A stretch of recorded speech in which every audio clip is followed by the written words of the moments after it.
BHNS est souvent présenté par ceux qui défendent ce mode comme préfigurateur d'un tramway à venir. C'est-à-dire que dans un premier temps, on a un investissement qui est à 6 ou 7 millions du kilomètre, et puis on dit, dans l'état actuel des finances publiques, on va déjà prendre ça, et si possible en site propre.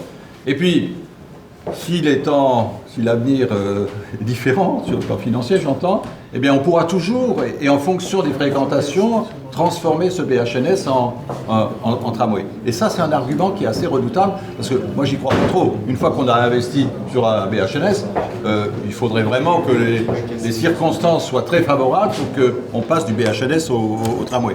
Mais c'est un argument, évidemment, qui n'est pas facile à contrer.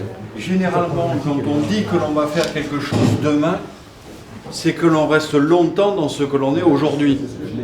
Et donc on est dans une définition de perdurer pour ne pas engager l'avenir. Car le tram engage l'avenir, et de mon point de vue, mais peut-être je me trompe, le BHNS laisse sous-entendre que non.